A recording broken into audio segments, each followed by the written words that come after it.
Hey guys, what's up? It is Debbie. I am back with more true crime, not Criminal Minds this week. I was going to do a Criminal Minds episode that involves a killer clown, but I would have had to jump way ahead, so I decided against it. But there is a killer clown case that is going to trial in the state of Florida, and I thought I would share it with you guys. I don't know why I'm extremely interested in this.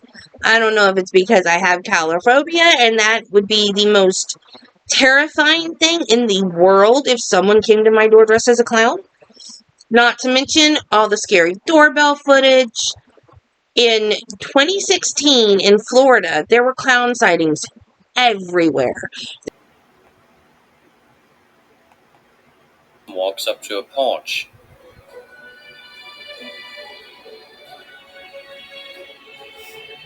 Then he begins to tear apart a pumpkin. This happened in Jacksonville.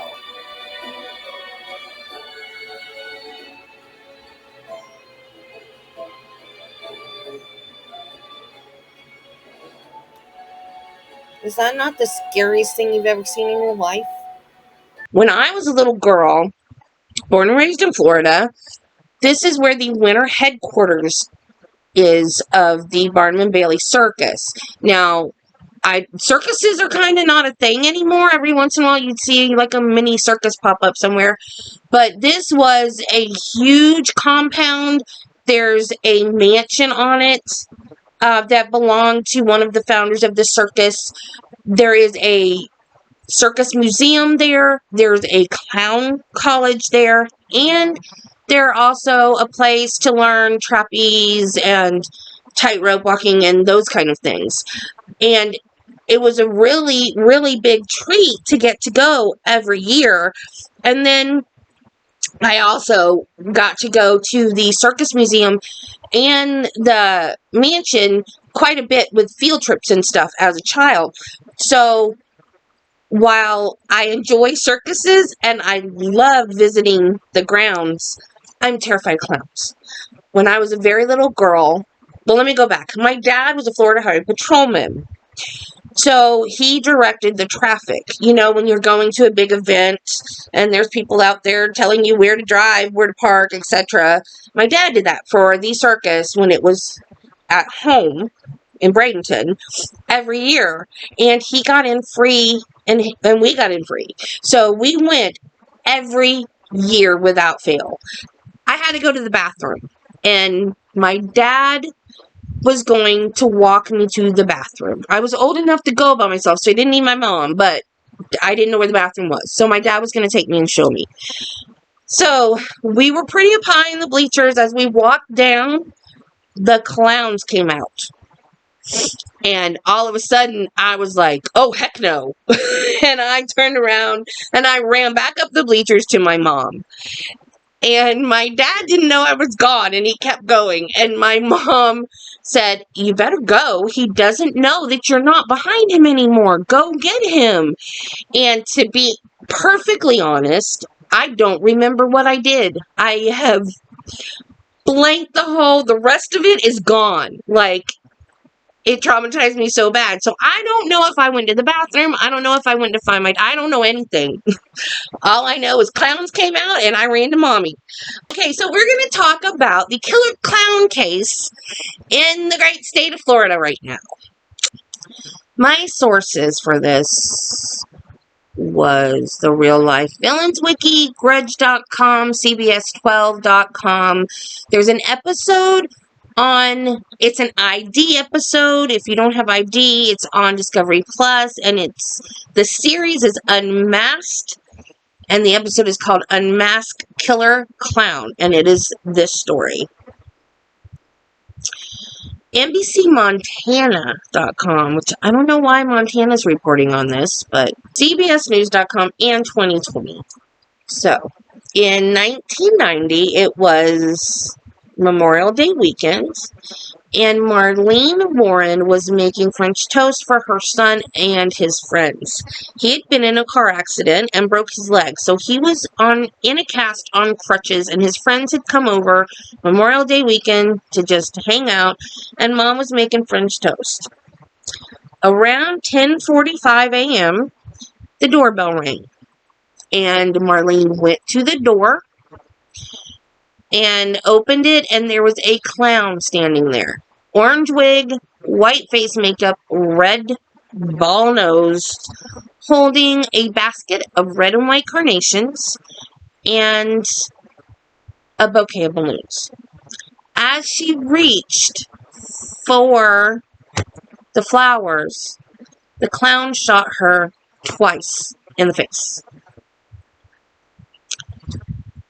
Joe, her son, ran out as best he could with a broken leg and limped to the car to follow the getaway car, and he was not successful.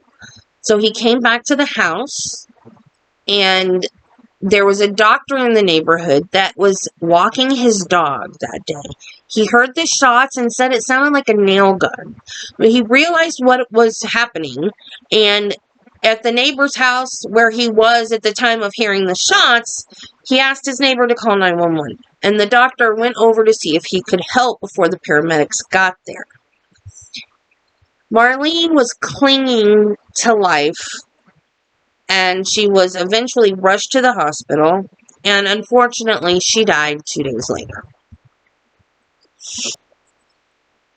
Now, there were several reasons why this seemed like it was a personal crime.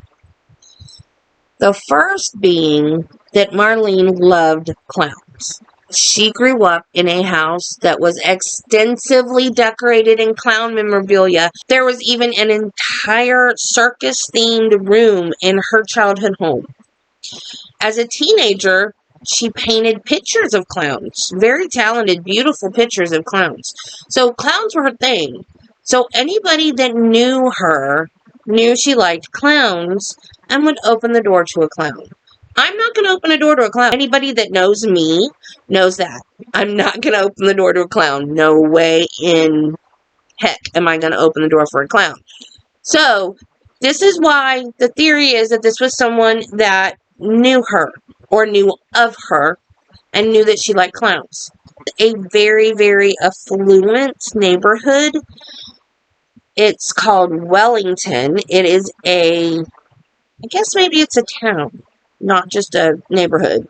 It is a bedroom community of West Palm Beach, Florida, which is, aside from South Beach, or maybe equal to South Beach, but the very, very ritziest parts of Florida.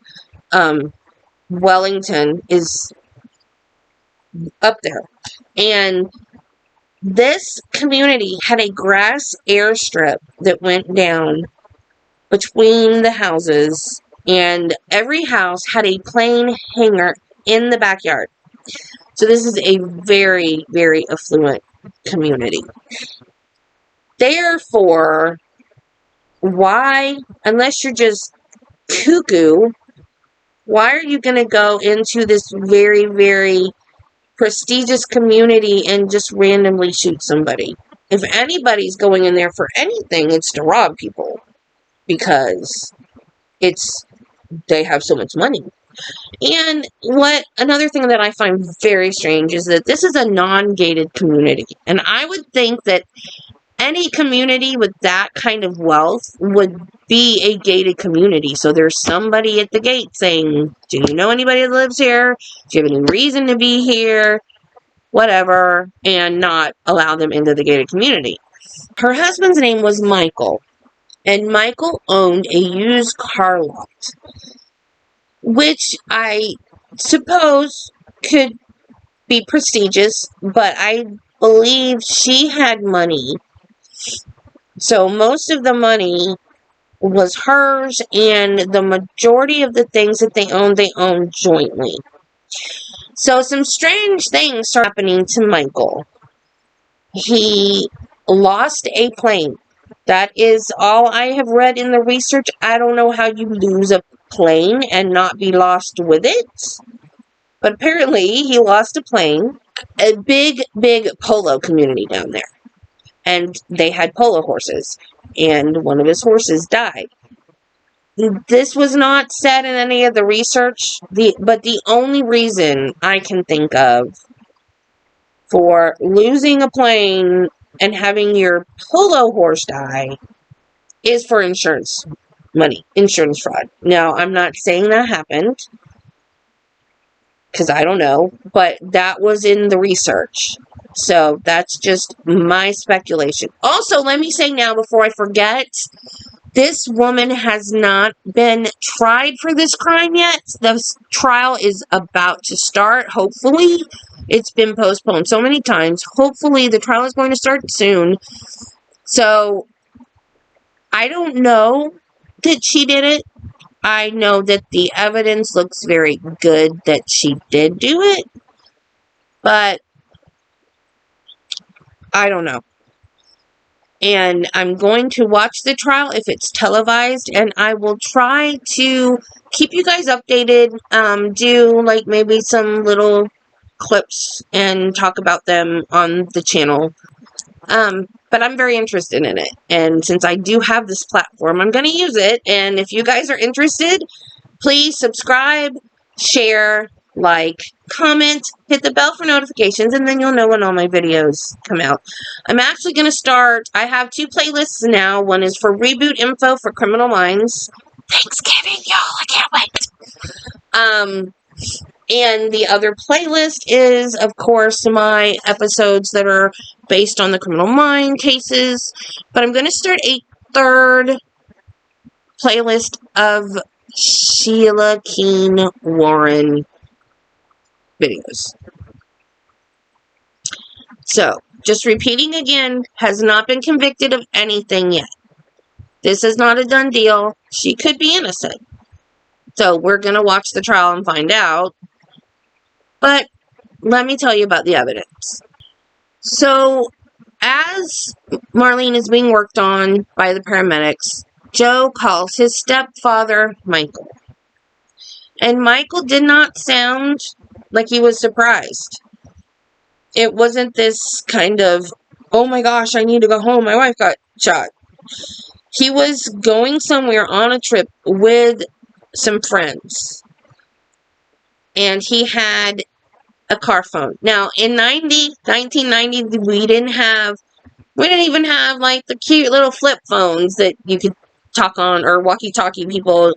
This was before even that primitive of a cell phone. Back then, wealthy people actually had phones installed in their cars.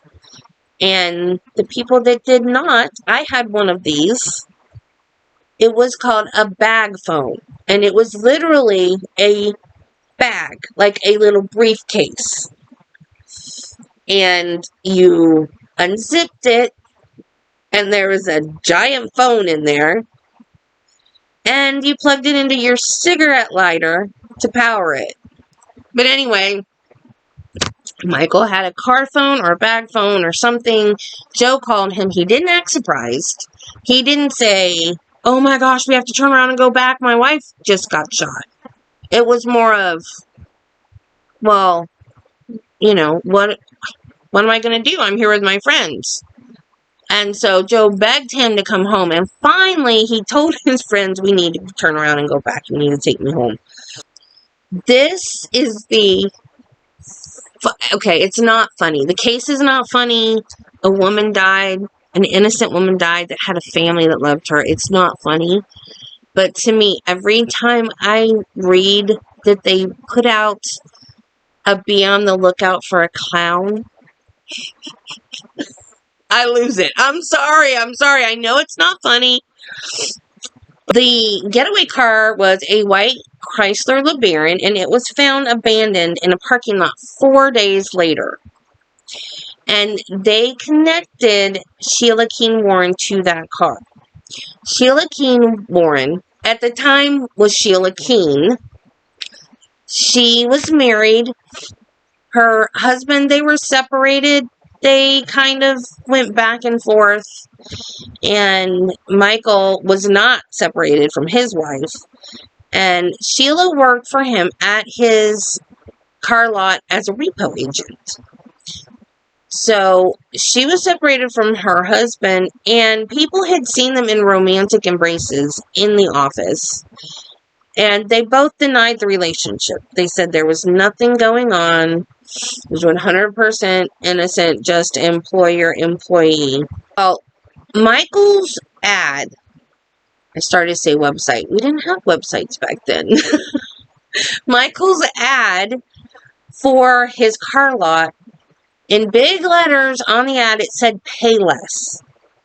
There was a car rental company in the area, and the name of their company was Payless, and they had issues with that before, with people getting the two businesses confused.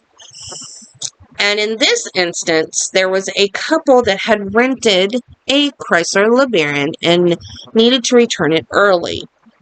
So they called the rental company, but unfortunately, they called the car lot thinking they were calling the rental agency. So when this happened, instead of Michael Warren saying, "This isn't the rental car place," instead he told them, "Leave the car there, put the keys inside, and leave it unlocked, and we will come pick it up." So he and Sheila and his business partner went to pick up that car. None of this has been confirmed 100% yet. So we'll find out during the trial what's real and what's not, what's speculation, what's not, and get a clearer picture. The authorities think that Sheila Keene did this, and they start to canvass costume stores and flower shops with her picture.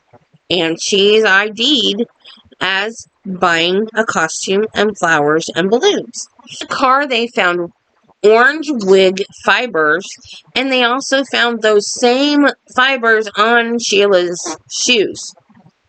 They also found strands of brown hair in the car.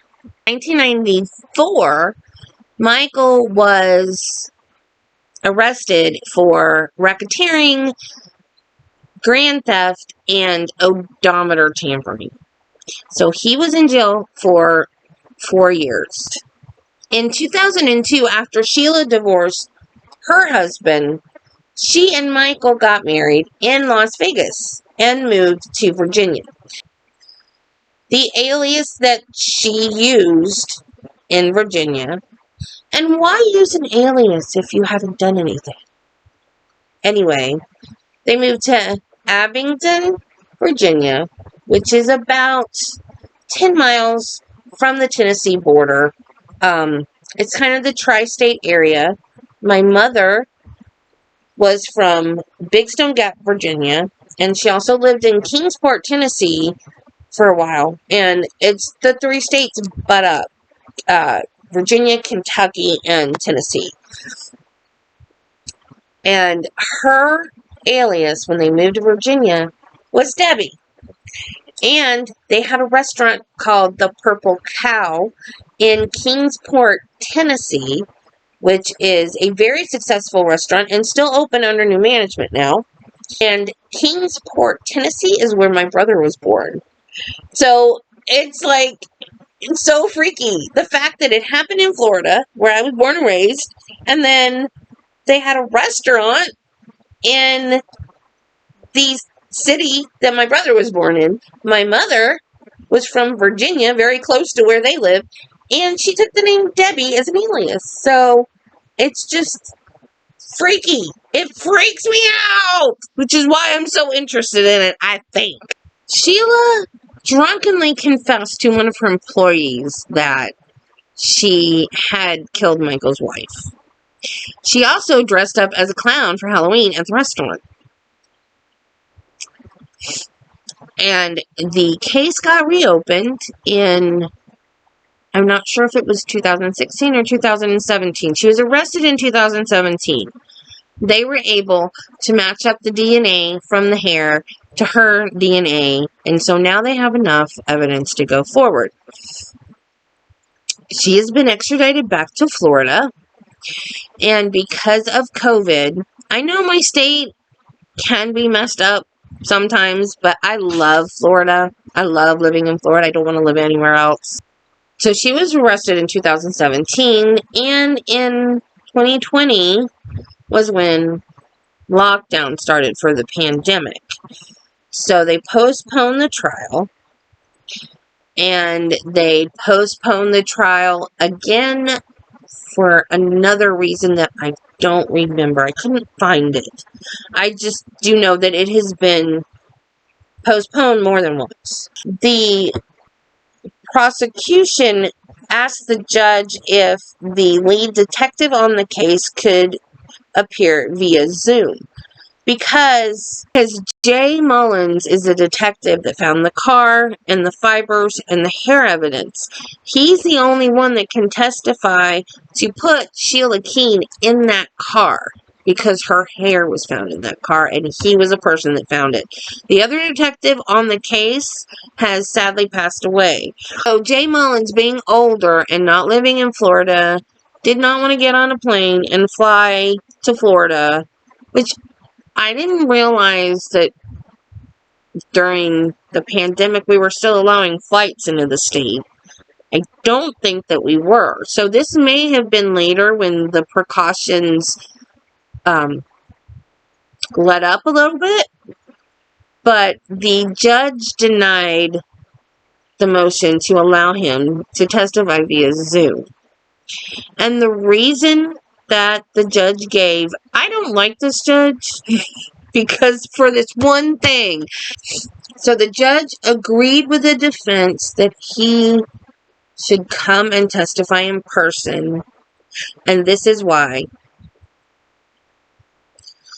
All witnesses are at risk for death and incapacitation simply by living their lives.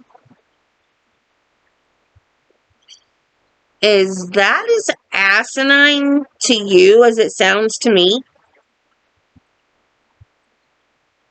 Okay, you can die if a snake bites you, but if you go into a place that's infested with rattlesnakes and they bite you, that's on you.